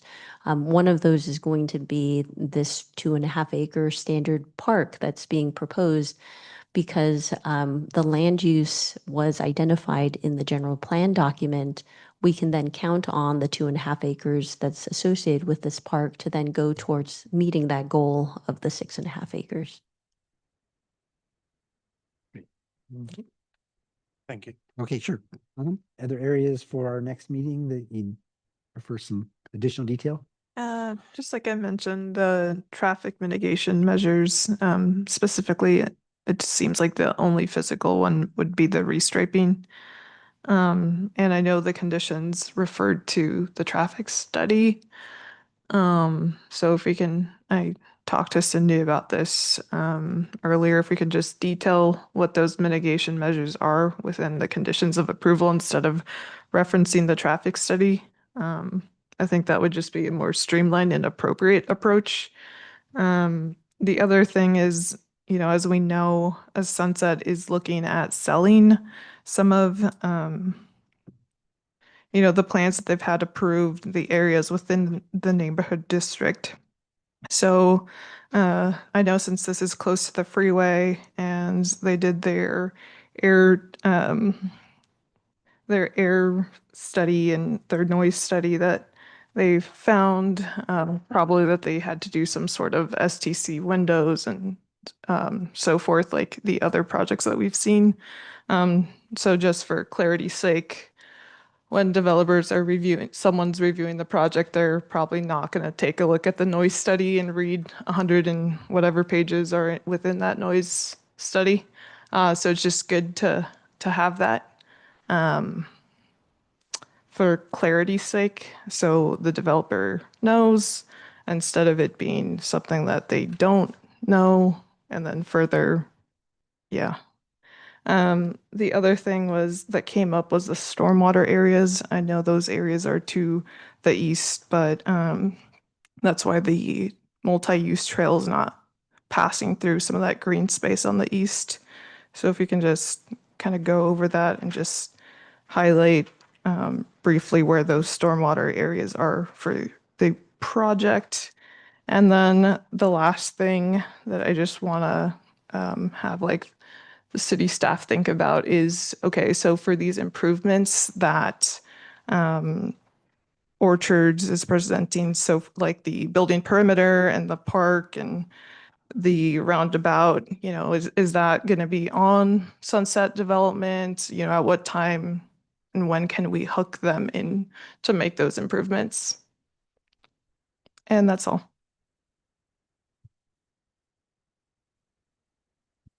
Commissioner Zhang. Sure. I mean, I don't actually have any questions, but I do have some comments. Should we save that for Sure. at the end? I think we're ready for comments at this Okay. point. And then just so I think what we'll do after the comments, we will do a bit of a walkthrough through the draft conditions of approval. And if there's any language changes or missing things, we'll go through the two different sets of conditions for staff's consideration prior to our next meeting. But if you have comments, this is a fine time to do it too. Sure. I'll keep them pretty short. I just have to say, well, as I said, I don't have any questions for staff or the applicant for the next meeting. I'm pretty satisfied overall with what I'm seeing. The reason I don't have questions is three things. First, you spend dozens of hours reviewing the materials in the meetings and you realize almost every question you have is actually answered somewhere. So if you do your homework, which of course that's our job, it's not necessarily public's job. We're here to inform you. But if you do your homework, you realize almost everything's been thought out. I have to say you guys are doing a great job of covering for all the questions that I don't think of. Second, regarding just the development plan for the neighborhood district, I mean, I don't really have many comments. I think the neighborhood district is the best it's going to be, and all the rules, all the great things that the city requires from these projects are being done. So I don't have anything to say there. And then lastly, the questions I did have were focused more on the master plan and what we expect to see out of the multifamily and mixed use districts. And that's for a reason. Of course, we just see the outline. It will take, 12 to 17 years or whatever it will be for us to really see what the entitlements will be and what we'll really get. But overall, the outline looks good. And I think that what we see in the mixed use and multifamily district will really be the heart of not just the Orchards, but it will be a big part of the heart of this suburban downtown vision that Sunset is bringing forth for Bishop Branch. Hence the questions about the housing typologies, condominiums, for example. Hence the questions about the retail and what the streetscape will look like, and what kind of tenants we expect to see there. I think that will really there's only so much we can know right now, but that will really be the most interesting part, let's say, of the Orchards and this downtown that we're all building here together. So thank you to staff, the applicant, my fellow commissioners, past and present, and of course, residents for showing up here, providing all their ideas, questions, concerns, feedback. And I think this project is in a good state, and I'm very happy to vote on this at the next meeting. No further questions from me. Thank you. Thank you. Okay. I think what I'd like to do now is, again, there are two sets of conditions. One is the master plan, and of which there are 99 of them, but we're not going to go item by item. But if there's anything that you think might warrant discussion or updating or additions to, or if you have questions of them, then now would be the time. So again, let's try and see if there's anything that we can give direction to staff on related to the conditions of approval. You know, I'll just have just one, and it's a potential new condition because you can't stop at 99. You should be at 100. If you're going to start, you might as well have 100. I think it's appropriate that we include a condition of approval in the master plan for a little bit about what we learned tonight on what's going to happen to the entire property with the beginning of the neighborhood development. Specifically, Sunset highlighted that they're going to preserve as many of the trees as possible. The surface parking lot's going to remain. They're going to maintain all that property and hydroseed the vacant dirt for potential uses, just so that there is no question that, you know, it's going to be maintained in a way that it doesn't look like just it's going to be overgrown and turned to weeds over the next 20 years. So just a condition that calls out, just memorialize exactly what we learned tonight on the future of that property. Through the chair, is that related to the interim phase of I'm sorry, yes. yeah. between full build out and when they begin construction? What you'd like to see is a condition related to how those interim areas are going to be addressed in terms of the use of that space, or the Not the use. I don't think that's appropriate, but just that appearance. That it was, you know, it could be very simple. It could be well maintained and, so that's going to be taken care of, just because we will be losing all the buildings. There are no tenants there now. And it's gotten pretty rough, over there over the years without tenants and landscapers taking care of it all the time. Just that the whole thing will be graded, all the buildings will be taken down, and it'll still be visible to the public, even though there's no use there. So I just think calling out exactly what Ms. Hill explained, they're going to their plan is for it. But I wouldn't expect it to be very specific on uses at this point or timing, just that it will be maintained, and that landscaping will be preserved. Trees will be maintained as long as possible, just something to the effect. So if the future us will know that, nothing's happening there, but it's going to be well taken care of. If that makes sense. It's not meant to introduce any new obligations on Sunset or anybody else, just what they've explained to us. Okay. I did have, this is a minor item, and that's packet page 18, police services. It's a language thing. They use the word city standard of 0.8 officers per 1,000 residents, and now they're considered performance guidelines, not standards. So I think we need to be consistent in our use of that language.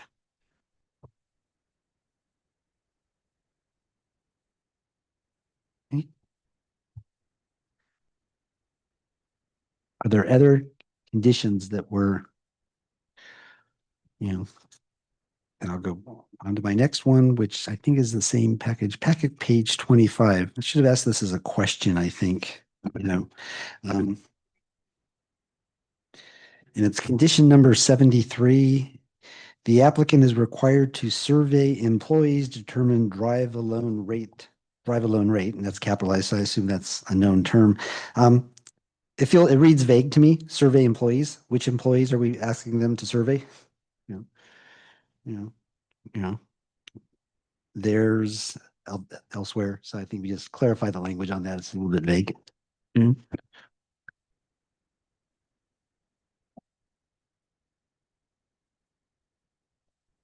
Okay. Any other conditions? Okay. So that's the master plan. And then what I envision at some point, we will be asked to adopt something related to the master plan or reject it or change it. So that tonight's our chance to make sure it's complete. Then if we could turn our attention to Exhibit B, which is draft conditions of approval for the development plan. This is for specifically the neighborhoods district.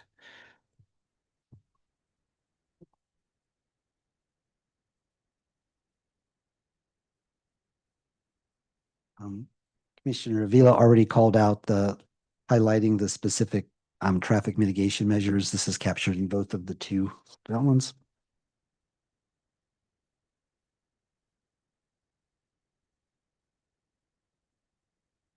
Okay. Okay. Not seeing anybody look like they have additional comments at all for tonight on the conditions. If I could turn to staff, and I think, oh, you did think of something. Okay.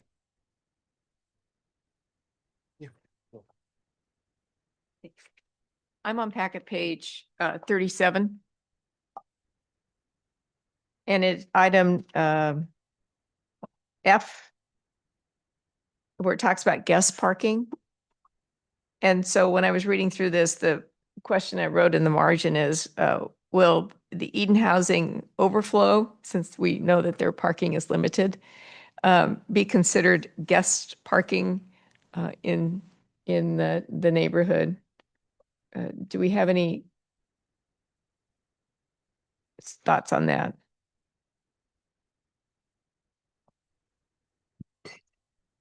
So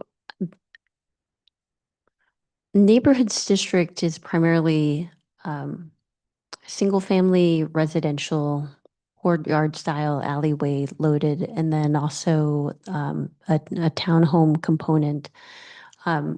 There is street parking and spaces that are on the street that are not marked as guest parking. They're on the street, and so they're not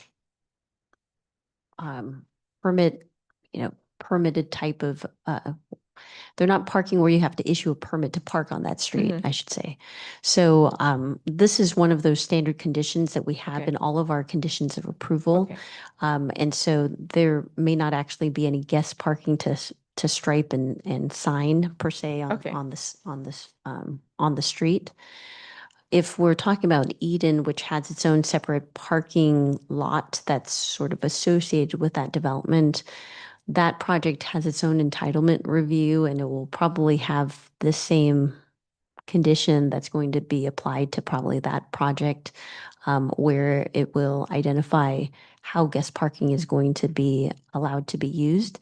But with that one, there may be some additional things that we have to evaluate because there's a on-site childcare is what's envisioned there. So there may be some spaces that can serve as joint use, potentially as for the different uses that may be on site that service that parking services. So when we get to the Eden development, we'll have another opportunity to look at the parking and how those spaces are allocated. Just having gone through the Transportation Advisory Committee with the Travari, and just don't want another, and people will walk a long distance to find a parking space. That's all. Okay. Okay. So probably just for clarification, we do not have any clubhouse or any HOA based in the neighborhood district, right? So that means there won't be any public spaces, or there won't be any common spaces for the neighborhood district. There will be a clubhouse for the Eden house.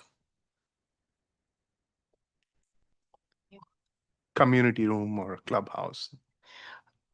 So just want to make sure we're tonight, the only applications that are in front of the commission is the master plan and the neighborhoods district. Right. So specifically related to neighborhoods district, there is no design for a clubhouse or community space that's associated with the neighborhoods district. Okay. in the future, I know that we've had a preview of Eden Housing's apartment. They had indicated that there's some programming that they expect in that building, but that review will happen when we get to the actual entitlement phase for that project. Okay. So in that case, there won't be any, as this current approval that we are seeking for is only for the neighborhood district, it will not have any external lighting issues like having a huge building next to it. So I'm looking at somewhere along the borderline between neighborhood district homes versus any multi-story buildings. So will there be any conflict of lightings, external lightings that would, even though it doesn't fall under neighborhood district, that would be some kind of a hindrance or a light pollution for them Yeah. in future? There's a component of the design guidelines that talk about lighting. So there's a chapter that's dedicated to how lighting is going to be designed and integrated throughout the master plan. But there's also conditions of approval, both placed on the master plan as well as the neighborhoods district, to require a photometrics lighting plan that gets submitted prior to, I can't remember if it's building permit issuance. It's probably building permit issuance, so that photometrics plan has to be submitted. And so part of that photometrics review is looking at the where the lights fixtures are actually going to be installed, what the output of each of those fixtures are, and then overall how the lighting is going to then translate, from paper to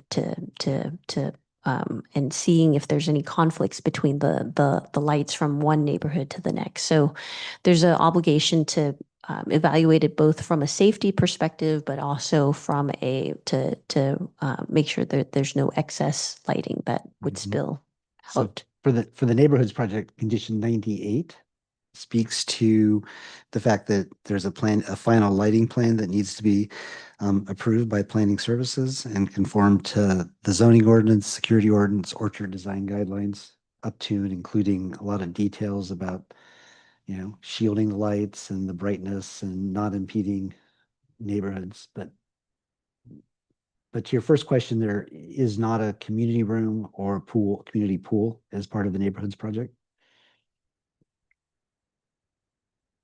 Okay. Right, that's correct. Okay. So is there a condition probably I'm a,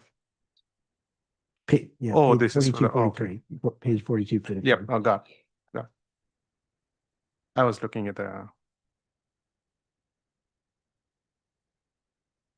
all right, thank you. That's all I have. Okay. Okay. Nothing else? Okay. So I think at this point, we're ready to continue the meeting. Turning to staff, there was a recommendation that we continue this meeting to February the 3rd, and That's right. do we need a motion to do that? Is that right? That's right. So we'll go ahead and continue the public hearing to February 3rd. Based on the comments that we received this evening, we'll make some refinements to the conditions of approval. And then any questions that were raised that didn't get answered during the meeting, I'll point those out in the staff report, in the next staff report. Okay. But we'll also, if there's direction to come back with a resolution in addition to the conditions of approval, that could potentially be new. A new document that the commission sees next week is a resolution that goes with the conditions of approval. I think it would be important that we have it, and if we're ready to act on it at the meeting, we'll have it available, so yes, I'm seeing mostly nodding heads on this, so to have a resolution that we can also look at our next meeting on February the 3rd. Okay, so we've been asked to ask for a motion to continue the public hearing to February 3rd. I move that we continue the public hearing on the conditions of approval that we have seen this evening for both the Orchards Development Master Plan and the neighborhoods specific conditions of approval for February 3rd. February 3rd. Okay, is there a second? I can second that. Okay, it's been moved and seconded. We'll vote on our tablets.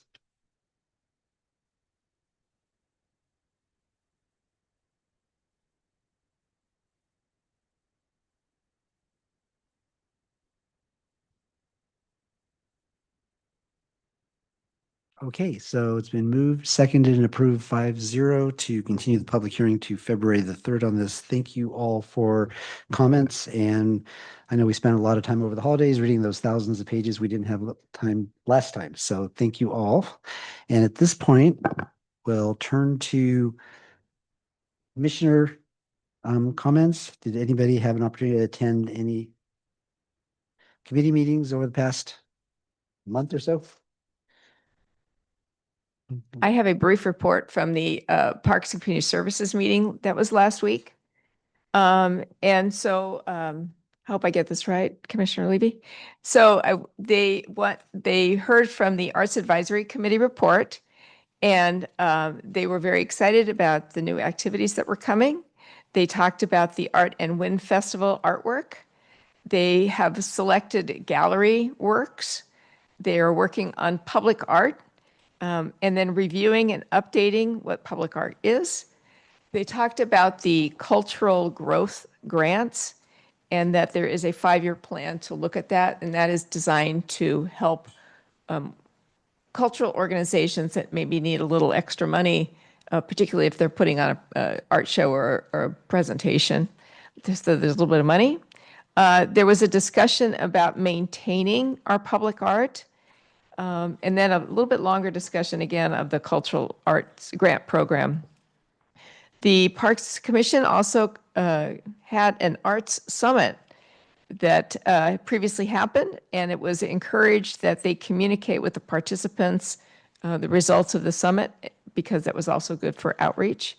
And one of the things I thought was really interesting was the comment about that there were 2 jewelry shows.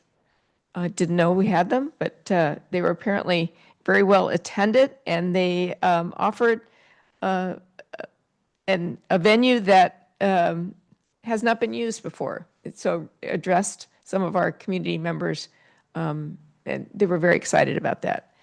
There was a discussion about the Teen Council. If you're not familiar with the Teen Council, it is quite well participated with, a lot of interest in it. So they talked about both the application and the interview. They need 3 commissioners for the applications and 3 commissioners for the interviews. They do seat 17 teens and 2 alternatives. They do interview 39 teenagers in 3 nights. And so some discussion about whether it would be maybe over 4 nights instead. But the Teen Council is much sought after, and the commissioners who sit on those 2 committees really do an amazing job. And so my hat's off having done that in my previous commission life. There was also an update to the sponsorship policy. A lot of discussions.